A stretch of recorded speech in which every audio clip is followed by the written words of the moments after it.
Mark English. लेखक doctor Sandeep श्रोत्री. वाचक स्वर डॉक्टर अदिती काळमेघ. आणि टिले चालू लागला. भाग 2. 2006 सालच्या एव्हरेस्ट मोहिमेमध्ये मार्कचा सहभाग निश्चित झाला आणि त्याच्या शेर्पा सहकाऱ्यांकडून टिलेपर्यंत बातमी गेली. साहजिकच टिलेच्या पाय मिळवण्याच्या आशा पल्लवित झाल्या. मार्कने सुद्धा त्याला निराश केलं नाही. तो स्वतः बेस कॅम्पमध्ये मार्कला भेटायला आला. मार्कने त्याचे जुने पाय टिलेला दिले. ते लावून कसं चालायचं ते शिकवलं. परंतु दुर्दैवाने टिलेच्या खुंटांवर ते व्यवस्थित बसत नव्हते. मग ते आव्हान मार्क आणि वेन अलेक्झांडर यांनी स्वीकारलं. त्या दिवशी त्यांनी त्या पायांवर मेहनत घेऊन ते व्यवस्थित टिलेच्या पायांवर बसतील असे बनवले. रबर आणि इलॅस्टिकने ते पक्के केले आणि कमरे एवढ्या उंचीच्या पिंपांच्या 2 समांतर ओळी केल्या आणि त्यांचा आधार घेत टिलेला चालायला शिकवलं. 20 वर्षानंतर टिले कृत्रिम का असेनात पण स्वतःच्या पायांवर चालत होता. हे पाहून तो स्वतःच गहिवरला. त्याचे साथीदारसुद्धा हेलावले आणि मार्कच्या सुद्धा डोळ्यात पाणी आलं. टिले आता जग जिंकायला चालू शकणार होता. तो क्षण टिलेच्या जीवनात अविस्मरणीय होताच, पण मार्कसुद्धा विसरणं शक्य नव्हतं. कारण दुसऱ्याच्या आयुष्यातील आनंदाच्या सर्वोच्च क्षणांचा केवळ साक्षीदारच नव्हे, तर कारणीभूत ठरण्यामध्ये केवढी कृतार्थता असते याची जाणीव मार्कला आयुष्यामध्ये प्रथमच होत होती. त्याच्यासमोर प्रत्यक्ष एव्हरेस्ट होतं. ते यथावकाश सर होणार होतंच, परंतु जगभरातील पाय नसलेल्या तरुणांना स्वतःच्या पायांवर चालते करणं यासारखं दुसरं महाकठीण आणि समाधानाचं एव्हरेस्ट नाही, ही भावना त्याच दिवशी मार्कच्या मनामध्ये घट्ट रुजली. मार्कनेच त्याच्या पुस्तकात या घटनेचा संदर्भ देऊन म्हटलं आहे की माझ्या आयुष्याला कलाटणी देणारा तो प्रसंग होता. रात्री मार्कला झोप लागली नाही. त्याचा वाढणारा खोकला हे कारण होतंच, परंतु सकाळी पुन्हा एकदा एक महत्त्वाचा धार्मिक विधी होता. 11 एप्रिल 2006 सकाळी 9:30 वाजता सर्वजण दगडांच्या उतरंडीपाशी जमले. त्या ठिकाणी अगोदरच रॉंगबुक धर्मपीठातून काही लामा आले होते. दगडांच्या उतरंडीला पताका लावलेल्या होत्या. त्याला चोरटेन म्हणतात. या चोरटेंभोवती सर्वजण जमले. लामांनी धर्मपठण करायला सुरुवात केली. समोर गिर्यारोहणातील साहित्य आणि अर्थातच मार्कने स्वतःचे पाय ठेवले होते. लामा धर्मगुरू यावेळी त्या मातृदेवतेलाच या मोहिमेला तिच्या अंगाखांद्यावर येण्यास परवानगी मागतात.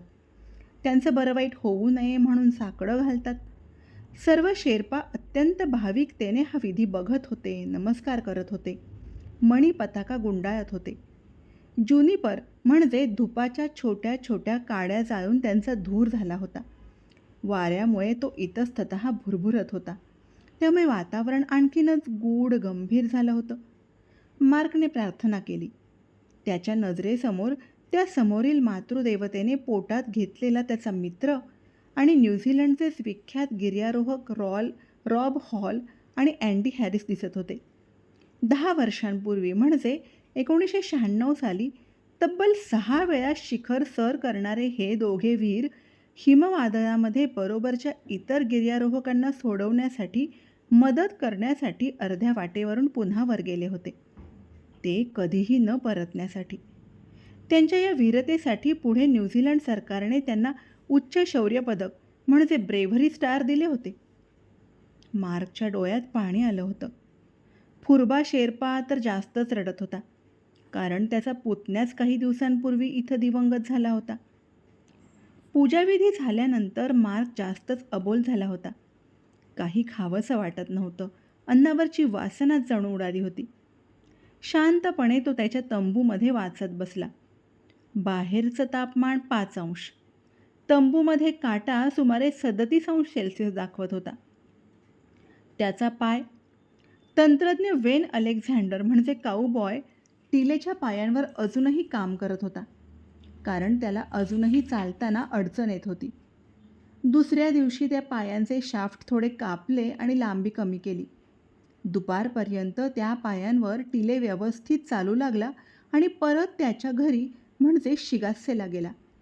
जाताना त्याच्याबरोबर नवीन पाय तर होतेच, त्याशिवाय खुंटांवर घालायचे भरपूर मोजे आणि 4-500 युवान म्हणजे चिनी चलन होतं. अगणित वेळा कृतज्ञता व्यक्त करून तो गेला तेव्हा त्याच्यावर सगळ्यांच्या नजरा तर खेळलेल्या होत्याच आणि डिस्कव्हरी चॅनलचे कॅमेरे पण रोखलेले होते. त्याच दिवशी दुपारी डिस्कव्हरी चॅनलच्या छायाचित्रकारांनी मार्कची आणि इतरांची मुलाखत घेतली. थोडा ताप आणि घसादुखी यामुळे मार्कला बोलताना खूप जड गेलं. त्याला जेवण गिळताना खूप दुखत होतं. सांपा म्हणजे चहामध्ये बुडवलेला ब्रेड खाणं एवढंच शक्य होतं. ते मात्र त्याने जेवणाच्या तंबूमध्ये जाऊन केलं. जेवणानंतर लगेचच चालणं त्याला जमत नाही. चालताना मार्कला बऱ्यापैकी कष्ट पडायचे. त्यामुळे जेवणानंतर काही काळ थांबून मग त्याला चढाईसाठी पुढं जाता यायचं आणि म्हणूनच तो इतरांच्यापेक्षा खूप अगोदरच खाऊन पिऊन तयार असायचा. 13 एप्रिलच्या दिवशी तो 15 मिनिटे इतरांपेक्षा अगोदर चालू लागला. दगडांच्या राशीमधून पुढे जाताना त्याला 2 वर्षांपूर्वीच्या चो ओयू मोहिमेमध्ये असलेले बरेच गिर्यारोहक आणि शेर्पा भेटले. पूर्व रॉंगबुक हिमनदीपर्यंत येण्यासाठी 2 तास लागले. सर्वसाधारण पाय असलेले गिर्यारोहक इथं 1.5 तासामध्ये पोहोचतात. त्या हिमनदीमध्ये वळल्यावर एकेरी वाट होती. मार्क तिथूनच परत फिरला. 15 एप्रिलला मात्र त्यांच्या तुकडीमधील निम्म्याहून अधिक जणांनी बेस कॅम्पचा निरोप घेतला. मॅक्स, टेरी, उडी, शौन, वेन अलेक्झांडर आणि छायाचित्रकारांपैकी 4-5 जण पुढे ॲडव्हान्स बेस कॅम्पकडे निघाले. मार्क मात्र दुसऱ्या दिवशी म्हणजे 16 एप्रिलला बेस कॅम्पचा निरोप घेऊन निघाला. परंतु तो एकदम ॲडव्हान्स कॅम्पवर जाणार नव्हता. ते अंतर 22 किलोमीटर आहे. 11 किलोमीटर अंतरावर एक मधलाच कॅम्प उभारला होता. तिथे तो आणि इतर 4 जण मुक्काम करणार होते.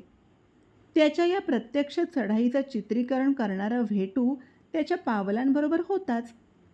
600 मीटर्स अधिक उंचीवर पोहोचायचं होतं. तिथं पोहोचायला त्याला दुपार झाली. दमछाक तर झाली होतीच. घशातून आता आवाज फुटेनासा झाला होता. दुसऱ्या दिवशी म्हणजे 17 एप्रिलला आणखी 600 मीटर्स उंची आणि 11 किलोमीटर अंतर कापायचं होतं. मार्कच्या मनाची अवस्था द्विधा होती. तब्येतीमुळे पुढं जावं की इथंच एक दिवस थांबावं या विचारात तो होता. परंतु पुन्हा त्याच्या जिद्दी मनाने उचल खाल्ली आणि चांगससे पर्वताला वळसा घालून हळूहळू तो पुढे चालत राहिला. दगडधोंडे आता कमी झाले होते आणि पांढऱ्या शुभ्र बर्फाची चादर पांघरलेले डोंगर उतार होते. शेवटचे 200 मीटर चढाई अगदी छाती डोंगर कड्याला भिडवूनच करायची होती. कसा बसा तो चढून गेला आणि नेमका नको तो विचार त्याच्या मनात चमकून गेला. याच मार्गाने त्याला उतरायचं होतं. ते कसं शक्य होणार? या विचारानेच त्याला घाम फुटला. अंगावर काटा आला. पण दुसऱ्या क्षणी त्याने तो विचार झटकूनच टाकला. त्याला ओळखीचा पिवळा तंबू दिसला. तंबूच्या समोर त्याचं नाव असलेला बॅरल ठेवला होता. तो आता 6500 मीटर्स उंचीवर होता. ॲडव्हान्स बेस कॅम्पवर तो पोहोचला होता. त्याच्या तंबूसमोरच चोरटेन होतं. मार्कला तो एक मोठा आधार होता. चहा आणि ब्रेडने त्याचं स्वागत झालं. मार्क खूप थकला होता. त्याच्या तंबूमध्ये तो अक्षरशः कोसळला. थंडी वाढू लागली होती. सुदैवाने वारा नव्हता. हवा स्वच्छ होती. अतिउंचीवरील हवामान फारच बेभरवशाचं असतं. अतिउंचीची व्याख्या काय? सर्वच गिर्यारोहण प्रशिक्षण संस्थांमधून अतिउंची ही सर्वसाधारणपणे समुद्रसपाटीपासून 1500 मीटर्सच्या वर अशी केली जाते.